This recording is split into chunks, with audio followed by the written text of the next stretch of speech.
Fala galera, de volta aqui com o nosso curso de análise de obras, desta vez escolhendo aqui uma obra importante, uma obra que está na minha lista aí que de repente pode aparecer na prova de vocês, eu vou justificar aqui os motivos, tá?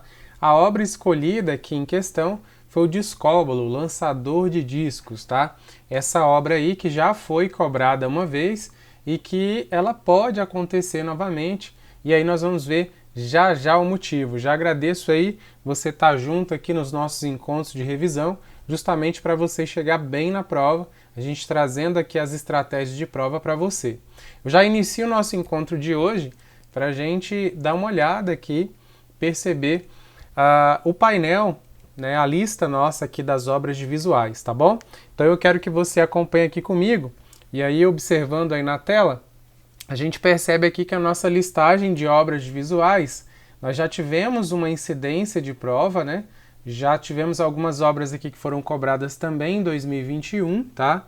Pirâmides astecas e egípcias, estruturas tridimensionais do mestre Didi, todas essas caíram aqui em 2021, tá? Então, vou até fazer uma bolinha aqui só para indicar que essas obras também apareceram, tá? Então nós tivemos ali pirâmides astecas, pirâmides egípcias, apesar que eu já até expliquei em aulas anteriores que pirâmides astecas não foi bem as pirâmides astecas não, mas é como se fosse ali, eles pegaram pirâmides maia, colocaram na prova, a gente entende que de certa forma eles tentaram contemplar. Aí a gente tem também as estruturas tridimensionais do mestre Didi, que finalmente apareceu na prova, tá? Lá eles colocaram ali, salvo engano, 4 itens, então nós tivemos aqui 4 itens. Pirâmides astecas a gente pode até colocar que houve uma tentativa ali de colocar uns 6 a 8 itens, acho que deu mais ou menos ali uns 6 itens.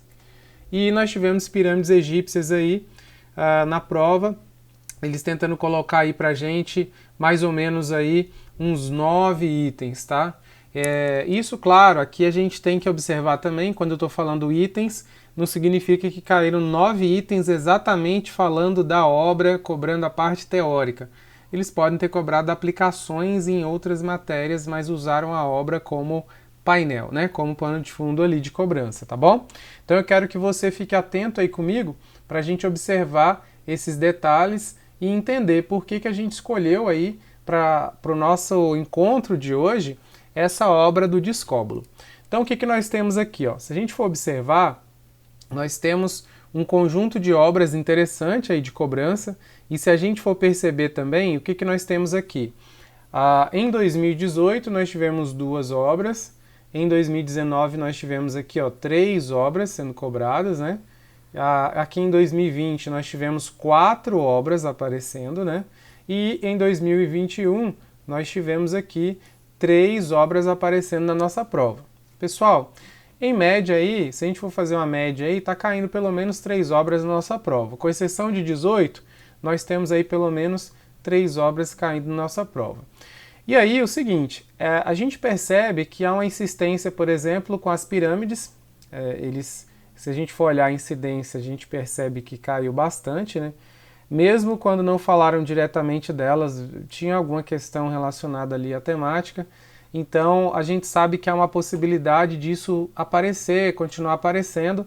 E eu já falei até em outros encontros também, que há uma possibilidade grande aí deles colocarem não só as pirâmides astecas e as pirâmides egípcias, mas eles realizarem uma conexão, como já fizeram no passado, colocando o Teatro Nacional Cláudio Santoro. Então eles podem fazer essa associação, por se tratar aqui, e muitos vão colocar que se assemelha ao tronco de uma pirâmide, que fica muito parecido com as pirâmides astecas, por exemplo, lembra, né, o formato, e que se a gente for pegar uma pirâmide egípcia, né, e cortar a ponta ali, gerar um tronco, a gente também tem uma familiaridade, tá?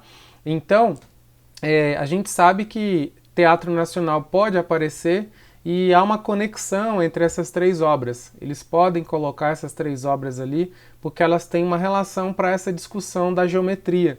Então aqui eles podem cobrar não só geometria, podem cobrar história também, principalmente nas pirâmides astecas e egípcias, mas a gente sabe que o examinador ele tem explorado até mais, eles têm colocado muitas questões ali de física, de matemática, utilizando essas obras aqui, incluindo o Teatro Nacional, que eles cobraram bastante geometria, né? Tem cobrado geometria aí. Até quando essa obra estava na listagem anterior, eles costumavam trazer ali geometria. Então, o que que nós temos aí? A gente pode perceber o seguinte, que há uma possibilidade dessas três aparecerem e há uma possibilidade de um revezamento, tá, pessoal? Então, eles podem colocar obras ali que não apareceram ainda ou colocar uma obra que eu já comentei com vocês que a prova gosta muito dessas obras no contexto grego e no contexto egípcio, né, da civilização egípcia. E se a gente for observar isso aí, a gente olhando por categorias, nós temos duas esculturas, somente duas esculturas, que é o Discóbolo, que é a obra de hoje, e a Nefertiti. E aí, sempre a gente fica na expectativa deles colocarem uma obra desse segmento, né? Antes dessa listagem de vocês, nunca ficava de fora a parte das esculturas. Eles colocavam de maneira fixa e alternavam as esculturas que nós tínhamos na matriz. Aqui a gente percebe que eles inauguraram a listagem de obras lá em 2018 com Nefertiti e na sequência eles trouxeram o Discóbolo. A gente ficou esperando esse revezamento aqui e esse revezamento não apareceu. A gente esperou esse revezamento aqui de novo em 2021 e esse revezamento não aconteceu. Então, a gente fica na expectativa que, de repente, em 2022, que provavelmente vai ser o último ano dessa listagem de vocês, tendo em vista que está aberta aí uma consulta nova para listagem nova, então, de repente, eles podem cobrar na prova de vocês. Então, a gente fica na expectativa aqui, ó, da vinda ou da Nefertiti ou do Discóbolo ou dos dois. Tomara que venham os dois, tá? Nefertiti e Discóbolo, quando caíram, despencou física, né? Então a gente também fica esperando aí uma possibilidade de cobrança vindo, continuando ali linhas atas, mas talvez pelo fato deles terem explorado bastante, de repente eles podem explorar um pouco mais da parte da arte mesmo da obra. E é isso que a gente tem esperado aí para essa prova de 2022, tá? Porque a parte da física eles já trouxeram o centro de massa, decomposição, leis de Newton, equilíbrio. Então, não sei se eles vão repetir, porque senão fica meio cansativo assim eles cobrarem a mesma coisa da obra. Não é impossível, mas você já vai ter essas questões para treinar. Você já tem essas questões hoje para poder treinar, tentar desenvolver. Então a gente sempre fica apostando aqui numa mudança de estratégia deles colocarem algo mais. E está faltando nessas duas obras eles explorarem um pouco mais a teoria. E aí a gente fica aguardando. Por isso que a gente caprichou no material aí de vocês. No caso aqui do Discóbolo, o material já vai estar disponível aí logo após essa aula. E aí a gente aqui nos encontros de domingo, sempre trazendo uma obra que a gente pensa ser estratégica para a edição, essa edição de 2022, tá bom? E aí, pessoal, olha só, na obra, então, o Discóbolo, a nossa expectativa é por essa justificativa que eu coloquei para vocês, que eles podem cobrar o Discóbolo pelo fato de já ficar duas edições sem escultura. A partir daqui, eles podem discutir um pouco da arte grega, eles podem discutir um pouco da história da civilização grega. Na prova, esse assunto sempre está lá, civilização grega, civilização muitas vezes romana e egípcia, mas eles têm concentrado muito na egípcia e na grega, então já pode estudar bastante isso, e tem muitas obras aqui para você estudar sobre isso, né? Aqui é só mais uma delas. Então, beleza, pessoal. Então, por isso que a aula de hoje, o nosso encontro de hoje, vai ser relacionado, então, a essa obra, o Discóbolo, beleza? Então, você vai poder acompanhar lá no material, tá bem recheado ali, tá bem completo, para você chegar bem na prova mesmo, tá bom? Aqui eu coloquei uma gracinha, né, uma brincadeira aí, né, trazendo aqui o Discóbolo aqui com uma pizza, só para fazer uma brincadeirinha, uma gracinha. Mas na verdade o que nós temos aí é que o Discóbolo, provavelmente o original, pessoal, era em bronze, tá? Só que nós só encontramos aí ultimamente cópias romanas, né? O que se popularizou mesmo, o que se vê, normalmente são cópias romanas em mármore, tá? Então essa imagem mais clara são cópias romanas que estão espalhadas mundo afora, mas aí já em mármore, tá? Mas o original provavelmente era em bronze, semelhante a essa aqui, né, à direita, porque o Myron era especialista em bronze e na época era um material muito mais popular ali na época na produção, tá? Então, o que a gente precisa saber a respeito dessa obra aqui? Na verdade, a gente precisa, antes mesmo de entrar na obra, de falar sobre ela, a gente precisa entender um pouco sobre a pegada desse autor, do Myron, né? Entender mais ou menos qual foi a contribuição dele para a arte grega, porque aí a gente vai entender melhor o porquê que os caras colocaram essa obra na nossa listagem. A gente tem que lembrar que Myron era um escultor grego, né? Um importante escultor grego que participou aí de movimentos importantes, né? Ele transitou aí do arcaico para o clássico, então foi um grande nome aí que nós tivemos no arcaico para o clássico, principalmente na medida em que a escultura grega foi evoluindo. A escultura grega, ela lá no seu início, ela começa muito também com inspiração lá no contexto egípcio, tá? A gente tinha muita essa pegada no Egito e os gregos resolveram então adaptar, estruturar também, trazer para si essa escultura. Então a gente percebe algumas influências, inclusive, na escultura grega. A gente percebe principalmente no início uma conexão ali, ou seja, uma inspiração nas esculturas egípcias, tá bom? Uma das coisas que a gente percebe bastante aí, quando a gente observa as primeiras esculturas gregas, lá do primeiro período, que é o período arcaico ali, onde não era tão, as imagens não eram tão bem definidas, né, dos corpos principalmente, claramente você percebia que não havia uma proporção, meio deformado, um negócio meio esquisito, mas eles estavam aprendendo ali, estavam aperfeiçoando a técnica, né? Mas a gente vai perceber principalmente ali já uma questão uma tentativa, com o passar do tempo, da quebra da lei da frontalidade, que é uma das coisas mais marcantes que nós temos lá na arte egípcia, né? Então a gente tem ali como inspiração inicial, sendo adaptada posteriormente e fazendo essa ruptura com a tradição egípcia, né? De trabalhar sempre com a lei da frontalidade, né? Em que os braços e as pernas ali ficam paralelos, ficam chapados ali de frente, né? Então eles já, uma das primeiras coisas eles iniciam com um pouco desses aspectos, mas logo depois eles vão se distanciando e vão aperfeiçoando, então eles vão rompendo com essa tradição. Então a gente pode colocar que uma das primeiras coisas que os gregos fizeram foi já quebrar com a lei da frontalidade. Se a gente for comparar as esculturas gregas com as esculturas egípcias, claramente a gente não vai ter ali a presença da lei da frontalidade nas esculturas gregas, sendo que a gente encontra bastante nas esculturas egípcias, tá? Uma outra coisa, né? A gente também tem como diferença, né, algumas coisas como diferenças aí entre as esculturas, é justamente a proposta, né? A gente tem muito aqui nas esculturas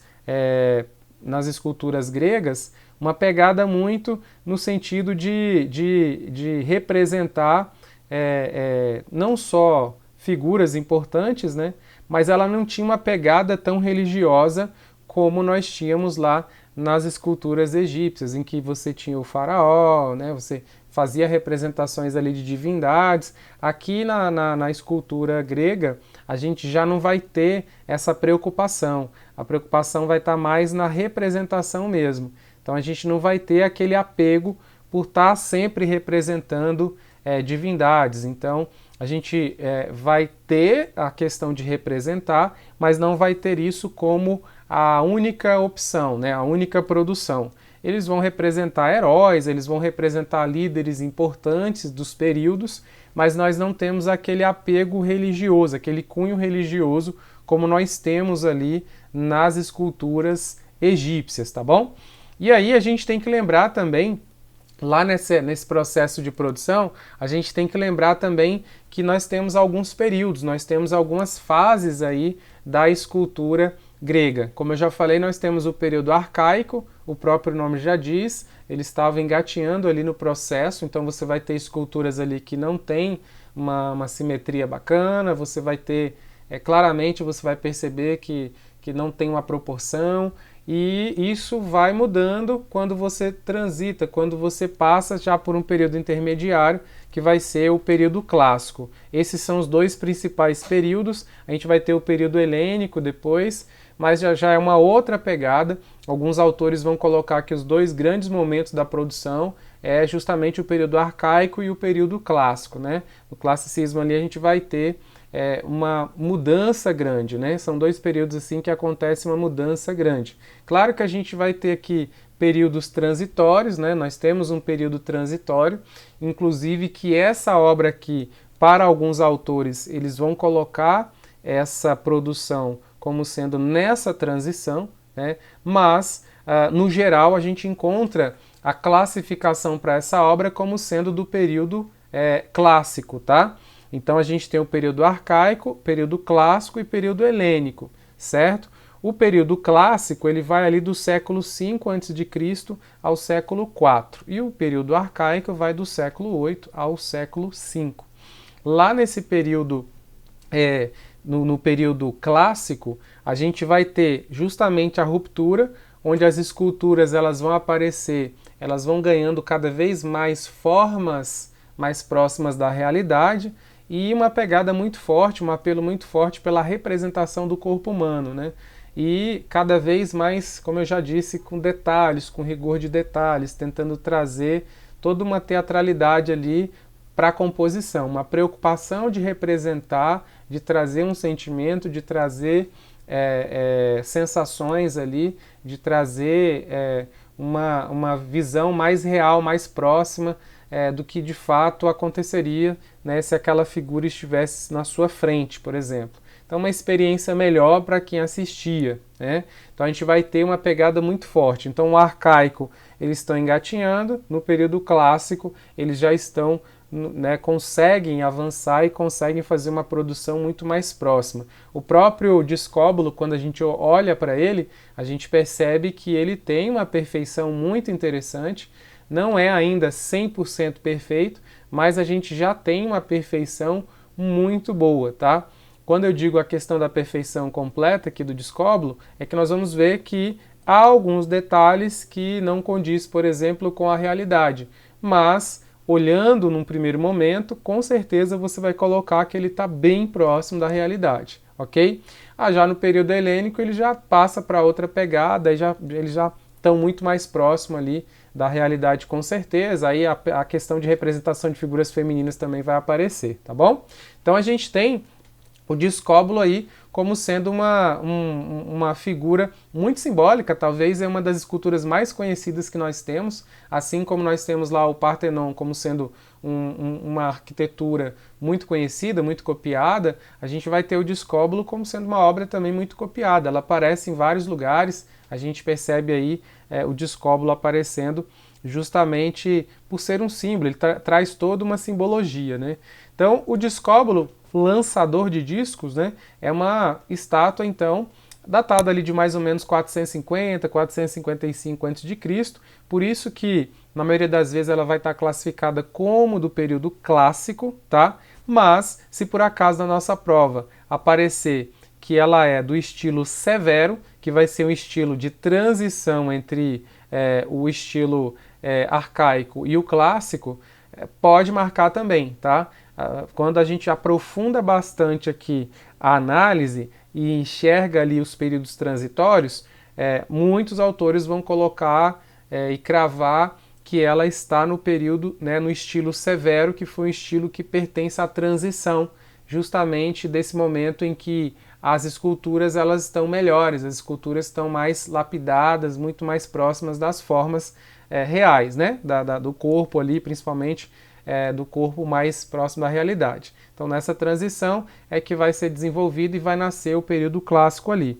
Então se falar para a gente na prova que é período clássico pode marcar, e se falar que é estilo severo também pode marcar, que vai estar lá também classificado dessa maneira, tá? A questão de que a gente olha para essa obra e fala, não, pode ser o estilo severo, provavelmente aqui a gente vê a presença do estilo severo, ou marca do estilo severo, é justamente o detalhe na questão dos cachos, o cabelo, a questão das veias, né? A musculatura muito bem definida. Isso foi uma marca, foi um estilo que apareceu e que dali foi aperfeiçoado, né, por completo, chegando ao estilo clássico, tá? Então, se aparecer na nossa prova, a gente está junto e marca lá para gabaritar, beleza? Essa peça aqui, pessoal, ela pode trazer várias visões, assim, várias simbologias, a depender do contexto em que ela está inserida, mas originalmente, vamos colocar aqui que ela vai trazer harmonia, né? É uma figura que vai trazer, vai ser símbolo de harmonia, de equilíbrio, de perfeição da forma, né? Então a gente vai ter uma obra nesse sentido, né? Aqui eu montei aqui lá no material, vocês vão perceber, aqui no nosso material lá em PDF, eu montei esse esquema aqui com as principais informações que você precisa saber. Então aqui a gente vai perceber que eu coloquei aqui para você, ó, já um resumão das principais informações. Então, originalmente esculpido em bronze, representa o período clássico, por conta da anatomia detalhada, mas se aparecer estilo severo lá, pode marcar também, porque é o período de transição para o período clássico, tá? E o que ela representa? Como eu já destaquei, ela vai representar aí, ó, essa questão da proporção, da harmonia, do equilíbrio, mas a gente percebe claramente que trata-se de um atleta ali segurando um disco, né? Na época aqui, ó, a gente lembra aí dos Jogos Olímpicos, né? Contexto grego, era um dos esportes mais importantes, um dos maiores símbolos aí das Olimpíadas, né? Iniciais ali. Então a gente tem um atleta no momento do lançamento do disco, e aqui a gente tem o atleta realizando aquele movimento típico, né, de girar o corpo para um lado e pegar impulso, acumular energia para liberar essa energia no movimento para lançar o disco na maior força possível, tá? Então aqui essa posição vai simbolizar o momento da força necessária, né, da tensão máxima feita por um homem ali, de um atleta antes de lançar o disco.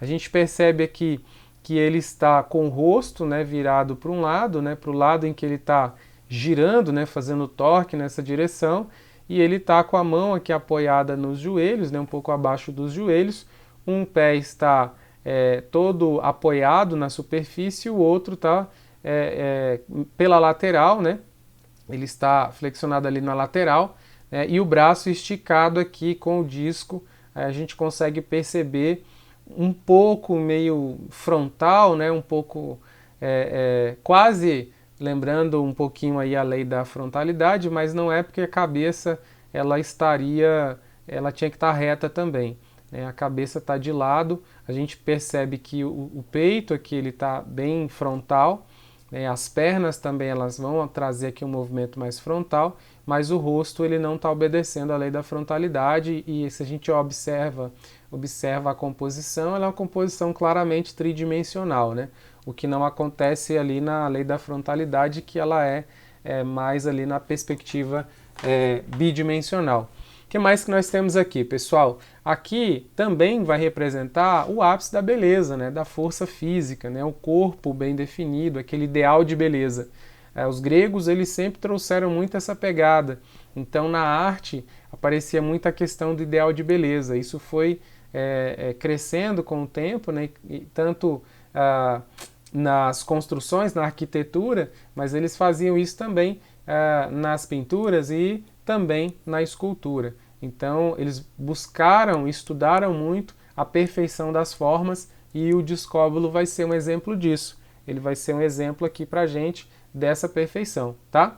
E aí, cuidado com essas palavras que eu deixei grifado aqui no nosso resumo, porque essas palavras costumam aparecer em prova, e você vai ver que nas questões, quando foi cobrado lá em 2019, esse esquema aqui já garantiu o gabarito das questões. Mas mesmo quem pegou a primeira aula nossa, a aula mais antiga, foi a primeira aula que eu gravei, lá eu já trouxe as características todas que os caras depois cobraram na prova. Então, a aula já estava cravada nas questões, e aqui a gente ampliou as informações para que, se caso a banca aprofundar um pouco mais, você vai ter aqui nesse esquema as informações necessárias.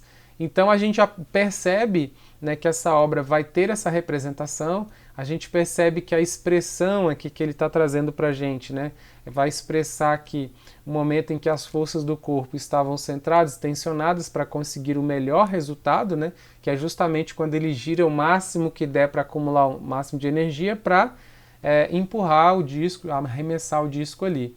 E nessa composição, o que a gente percebe, né? O atleta aparece com o corpo inclinado, né, para frente, rosto voltado para a mão, que segura o disco, e com os dois joelhos flexionados, sendo que um deles, né, a mão está apoiada e o pé está bem paralelo ao chão, né? Agora, como eu disse para vocês, ela não é tão perfeita assim, ou seja, esse movimento no mundo real, ele não é tão perfeito assim, porque quando o atleta ele faz um giro como esse para ter a maior carga de tensão, acumular maior energia para liberar isso depois, o rosto ele vai trazer um aspecto condizente com esse esforço. E essa obra, até mesmo nas suas cópias, a gente percebe que não há essa representação completa, né? A gente não vê esse esforço todo no rosto dele, tá? Isso a gente pega nessa imagem que eu peguei da internet aqui, mas em todas as outras que você encontrar, ele nunca vai estar com o rosto trazendo essa expressão na face. Ele sempre vai estar com o rosto tranquilo, um rosto sereno, não condizente muito com a força física que ele deveria estar fazendo para fazer esse arremesso. Então, aqui é uma situação então que a gente coloca que ainda não estava, né, a construção da escultura, ela estava num nível bem avançado, mas ela ainda não estava no nível 100%. Essa questão de representar o corpo em sua totalidade, de acordo com o movimento que aconteceria no mundo real, isso não vai acontecer nesse momento, né? Na verdade, vai até demorar um pouco para o pessoal acertar isso aí. Mas que eles estudaram muito a forma do corpo, eles estudaram. A gente percebe pela definição aqui, ó, do corpo dele, né? O peitoral, aqui a gente percebe as costelas, as veias nas mãos.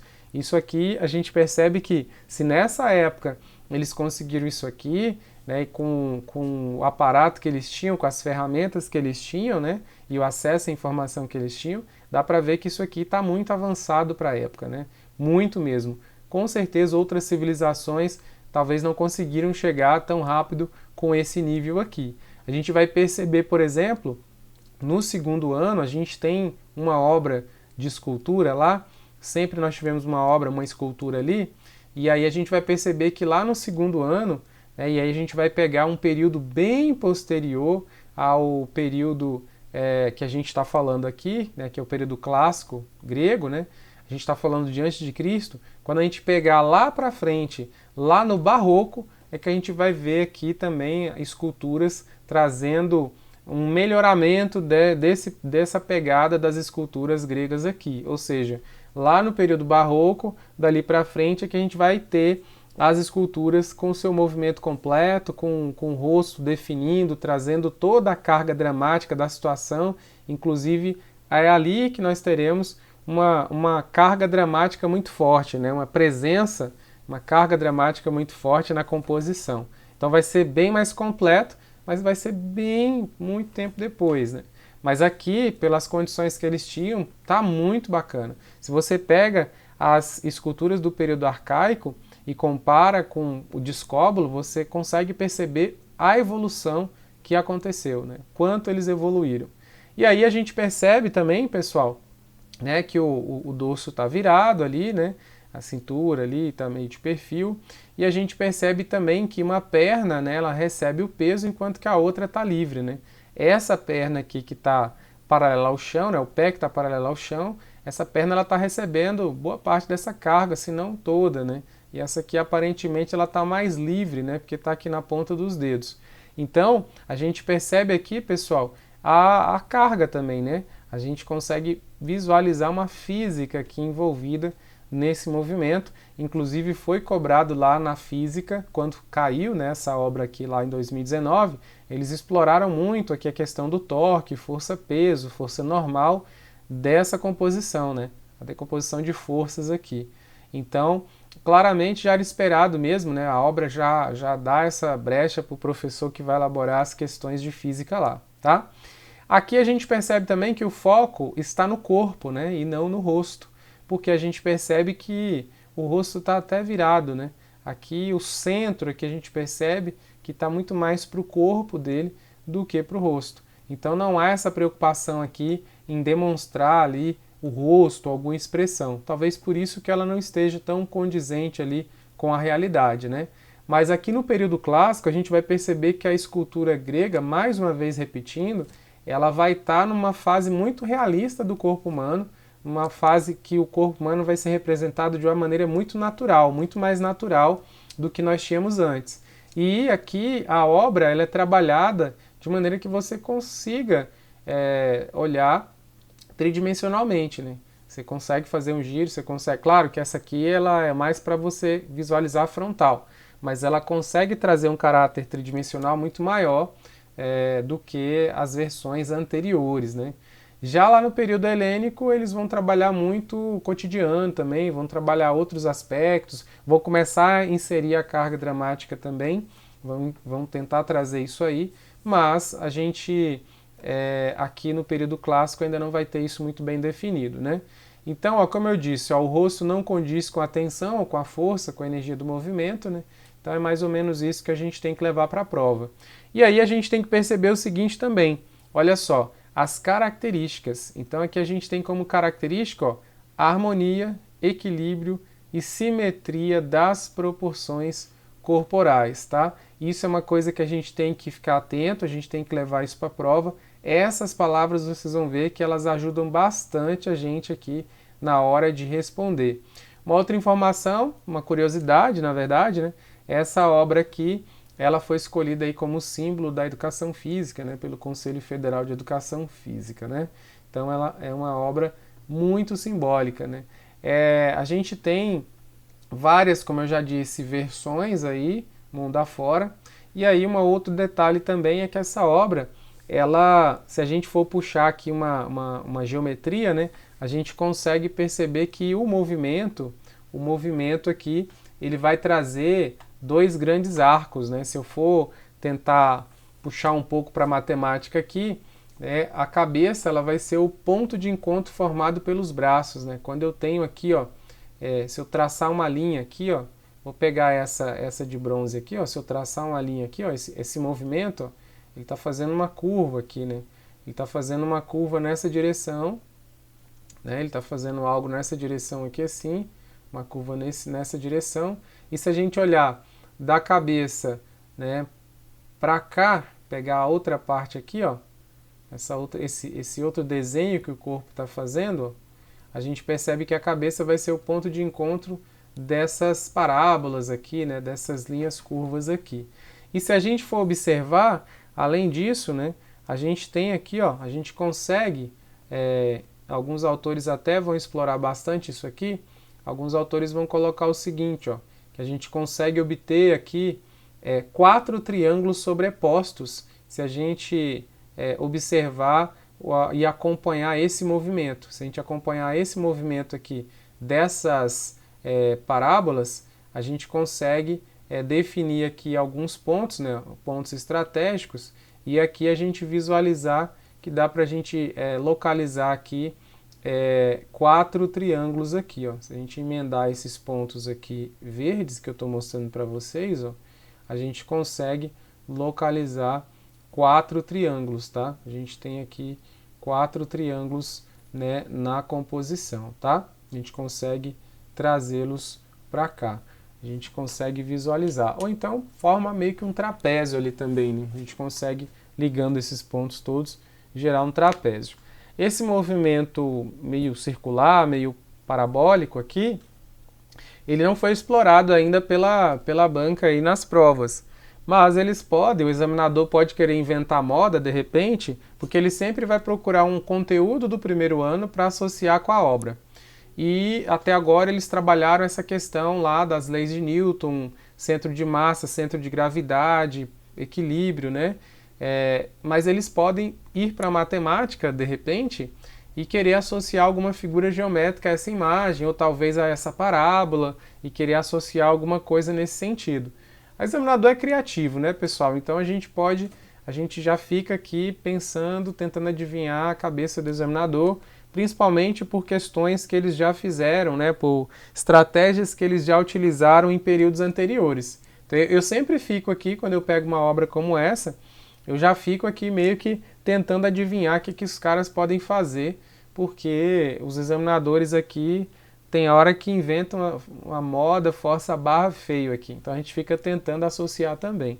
Claro, tem coisa que a gente percebe diretamente, a gente já fala, mas às vezes a gente também tem que ficar inventando aqui, porque o examinador muitas vezes inventa, força a barra e vai, de vez em quando a gente consegue acertar, né? Aqui a prova, a gente sempre fica esperando ela cobrar as características da escultura, como ela fez lá em 2019, que é o trivial, né? Você saber as principais características aqui da escultura. Mas, além de cobrar as características da escultura, você precisa estudar sobre a arte grega, mais especificamente sobre a escultura grega, sobre essa evolução, sobre essas fases, como eram as características. A gente colocou isso lá no seu material teórico, lá no PDF, então é uma coisa que a gente precisa ficar ligado, né? Outra coisa que eles podem explorar da gente, como eu já falei, é cruzar essas informações que a gente falou aqui, das aplicações nas exatas. Então eles podem trazer aqui uma física, uma matemática, ou às vezes até inventar moda e falar de alguma coisa do bronze, da propriedade do bronze, sei lá, associar um elemento químico aqui, alguma coisa, trazer a química de alguma maneira. O examinador é criativo, eles podem inventar essas questões, né? Então, assim, essas que a banca tenta inventar, não tem como a gente cravar, adivinhar aqui com segurança, mas a gente já joga para você ficar esperto, né? Agora, o que é concreto, a gente consegue colocar no material e já coloca ali para deixar as informações principais para vocês chegarem bem na prova, beleza? E aí, continuando aqui, o que nós temos, né? As possibilidades aí de cobrança eu já falei para vocês, e aí a gente tem que lembrar o seguinte também. A matriz do Paz, ela cita essa obra em alguns momentos, e a gente tem que perceber, sempre que a matriz do Paz ela conversar demais sobre uma obra, a gente tem que dar uma olhada lá no que está falando, porque dali ela pode elaborar uma questão. Então a gente tem um ponto lá na matriz em que a banca ela fala até um pouco demais a respeito dessa obra. Você vai perceber lá no material em PDF de vocês que vai ter um ponto lá em que eles vão falar que a ideia de energia e equilíbrio e movimento pode ser percebido, né, a partir das obras como o Discóbolo, que representa a força necessária feita por um homem para lançar o disco, né, e nas estruturas arquitetônicas, como, por exemplo, pirâmides astecas, Partenon, Catedral de Notre Dame, Aqueduto Aquápia. Então é o lugar onde, lá na matriz, você vai perceber isso no material de vocês, no PDF, é o único ponto que ela conversa um pouco mais sobre essa obra, que ela fala até demais sobre essa obra, certo? E aí, só para a gente alinhar aqui, já para ir para as questões, a gente precisa, só para cravar, cuidado aí com a comparação entre a arte grega e a arte egípcia, principalmente no que diz respeito à escultura. Então eu vou retomar essa informação. Há aqui na arte grega uma preocupação com o ideal de beleza, não tão ligado ali com religião propriamente dito. E aqui é uma arte mais preocupada com essas questões de harmonia, equilíbrio, representações, ao passo que a arte egípcia ela tinha um cunho muito também ali, principalmente a escultura, né, de representar os deuses e da vida após a morte, né, de contar ali como as histórias e tudo mais. Então a gente tem um pouco dessa comparação, né, que a gente colocou também no material de vocês, porque se caso a banca explorar, vocês já têm aqui. Isso não foi colocado ainda em prova, tá? Mas a gente já tenta antecipar porque a banca já fez isso com as pirâmides. Ela já tentou fazer a comparação das pirâmides. Então pode ser que eles tentem comparar aqui a arte grega com a arte egípcia, tá? Então eles tentaram comparar as arquiteturas, então eles podem tentar aqui comparar também as esculturas, tá? Então por isso que a gente já está antecipando essa informação para vocês.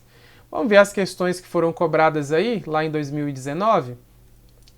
Não vou resolver aqui as questões de física, depois eu acrescento aí no material de vocês, mas vamos focar aqui nas questões de visuais mesmo, que cobraram a obra propriamente dita, né? Vamos lá, questão número 70. Vejam comigo aí, questão número 70, eles colocaram aqui, ó, o Discóbolo de Miriam, ao representar o atleta com o corpo retraído, né, e músculos flexionados, a anatomia perfeita e a harmonia dos músculos caracteriza-se pela delicadeza, mas também pela força e pelo vigor. Então vamos lá, a gente precisa sempre grifar as informações mais importantes. Eu já sempre recomendo vocês a realizarem esse exercício. Ó. Então ele fala que o descóbulo, ao apresentar o atleta com o corpo retraído e músculos flexionados. O corpo está retraído? Tá, ele está retraído e músculos flexionados, com certeza. E aí ele fala, ó, anatomia perfeita e harmonia dos músculos. Os músculos estão em harmonia, a anatomia ela é perfeita, tá? A gente só abriu um parênteses quanto à expressão facial, mas isso não impede da gente falar que a anatomia está perfeita, ela está perfeita sim, tá? E aí, outra coisa, pessoal, caracteriza-se pela delicadeza. Muitos autores vão colocar que essa obra, apesar dela trazer uma carga de energia, trazer uma carga de tensão, de força, ela também traz uma ideia de leveza, de suavidade. Né? Então, realmente isso é verdade, tá? Isso aqui tá ok. E aí ele fala, ó, também pela força e pelo vigor. Beleza, ó, força e vigor são palavras-chave, tá? Harmonia, palavras-chave. Isso tá lá no nosso resumo, isso tá lá naquele nosso esquema. Isso eu já venho falando desde a primeira vez que eu analisei essa obra. Eu falava, ó, gravem essas palavras, porque se elas aparecerem, é uma grande chance de estar correto o item. Analisando essas informações todas aqui, a gente só pode marcar esse item como sendo um item correto, tá, pessoal? Então aqui, ó, item correto, item de 70. Lembrando que eu estou aqui na prova de 2019, tá? Foi quando essa obra foi cobrada, a última vez. Beleza, vamos lá. Próxima questão aqui, o item 71. Item 71 ele fala, ó, Miron introduziu nas artes uma abordagem anatômica mais próxima do natural. Tá vendo que ele não fala que é perfeitamente natural? Ele fala que é mais próxima do natural, sintetizando o ideal de beleza física, de equilíbrio dinâmico, ó, a palavra equilíbrio aparecendo aqui, e harmonia entre mente e corpo. Perfeito, ó, harmonia e equilíbrio entre mente e corpo. Sim, pessoal, por quê? Por conta da sensação, de toda a composição. Do mesmo modo que a gente vai trazer aquela leveza justamente vai ser esse equilíbrio, né? Entre a força que está sendo executada e toda a composição e toda a simbologia do movimento que ele está fazendo. Então, beleza, mas veja as palavras aparecendo aqui de novo. Ó. E aí ele coloca elementos que podem ser identificados na estátua do discóbulo. Pessoal, perfeito, né? O item aqui está perfeito, trouxe as palavras-chave de novo. Ó. Equilíbrio, dinâmico, harmonia, abordagem anatômica, ideal de beleza. Ideal de beleza, né, pessoal? Porque à medida em que a gente sai do período arcaico para o período clássico, isso, né, foi crescendo. Essas esculturas cada vez mais anatômicas, mais próximas do natural, isso foi acontecendo. E no caso aqui do Miron, né, o Miron vai ser o cara, um dos mais importantes aí, que vai trabalhar essa questão da escultura mais próxima do natural, né, mais próxima aí da anatomia natural. Então ele talvez é a maior referência que nós temos nesse período, né, no período aí clássico, pegando o clássico e pegando o anterior também. Ele vai ser o grande nome, ele vai ser o cara aí que vai trazer essa pegada. Então é graças a ele que ele vai desenvolver bastante esse esquema, né, e aí posteriormente os caras vão aprender com ele, né, e vão desenvolver isso. Os seus sucessores vão desenvolvendo isso aí, tá? Então nós temos aí os itens de número 70, né, que nós marcamos como certo, e o item de 71 também nós vamos marcar o gabarito como item correto, tá? Nós temos mais itens aqui nessa prova associada a essa obra, mas são itens que foram cobrados, itens de física, tá? Que até já foram resolvidos aí pelo professor Robert, tá? Mas eu devo gravar também, eu provavelmente devo gravar também um vídeo atualizado, mas a gente já tem a resolução aí desse vídeo também, beleza, pessoal? Lá na aula de física. Então eu fico por aqui, né? A gente então conversou aí hoje sobre o discóbulo, o lançador de discos. A gente precisa aqui relembrar, e aí eu sempre vou puxar com vocês aqui a nossa lista de obras, e eu estou tentando alternar aqui visuais, teatro, tentar trazer uma de cada para vocês. O nosso edital já saiu, e a gente agora está na reta final, já tentando puxar aquelas obras mais estratégicas. Então aqui eu estou dando um gás nas visuais, a gente já falou de quase todas elas, e aquelas que eu visualizo aqui, que eu estou visualizando que tem mais chance, a gente puxa primeiro, tá? E as outras a gente deixa para revisar mais próximo da prova. Eu tento puxar antes aquelas mais importantes. Então, se você está na dúvida de por onde começar a estudar lá no curso de análise de obras, vá acompanhando essas obras que a gente está conversando aqui aos domingos, porque ali eu estou trazendo aquelas que eu penso ter mais chance de cair na prova de vocês nessa edição, tá? Porque lá tá as categorias das obras, vocês têm todas elas lá, mas aqui eu estou indo na ordem de importância. Então, se você quiser acompanhar por aqui, melhor ainda, porque aqui eu já estou trazendo, inclusive, o material atualizado, as questões novas, questões inéditas também no caderno, para vocês chegarem muito preparados. Então, o cuidado maior tem que ser, a minha recomendação, que tem que ser com essas obras que eu estou trazendo aqui nos nossos encontros de domingo, beleza? Então eu estou fechando aqui o nosso encontro de hoje, já vai ficar o caderno para vocês treinarem, tentem fazer as questões, tá? As questões inéditas que eu estou deixando aí, porque a ideia é cobrir, além do que eu falei, as outras informações que eu acho relevantes, que você precisa chegar na prova bem e que a banca pode cobrar da gente. Então eu preparei um caderno bem bacana lá para você tentar resolver e que você, então, faça esse treino, resolva todas as questões, no final tem as questões comentadas, as questões resolvidas, para que a gente, então, chegue bem na prova, que a gente chegue bem preparado, tá bom? Você não precisa, muitas vezes, chegar com 100% das obras, porque elas não caem tudo de uma vez. A gente aqui tenta direcionar vocês para aquelas obras que têm mais chance de cair. Então, para você potencializar o seu estudo.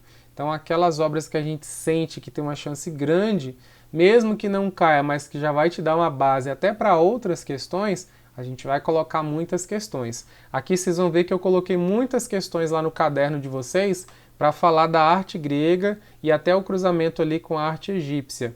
Essas mesmas questões, elas vão dar base para vocês não só aqui no Discóbulo, mas elas vão dar base para vocês um pouco na obra da Nefertiti, ela vai dar um pouco de base para vocês também já de conhecimento ali do Partenon, né, por conta da discussão da arte grega, né, do Partenon, vai ajudar vocês ali também um pouco nas pirâmides egípcias, na hora de falar um pouco de fazer a comparação com a civilização egípcia.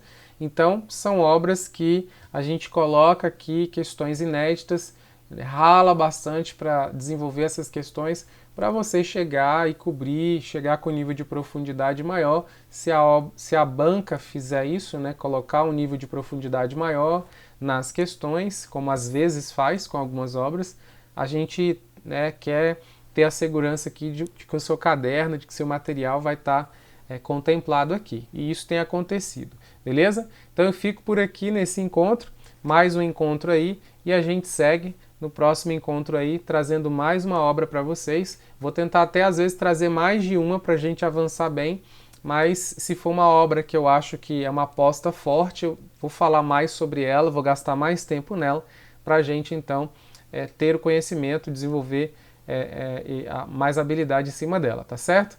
Valeu, valeu. Então agradeço aí mais uma vez. Falou, galera!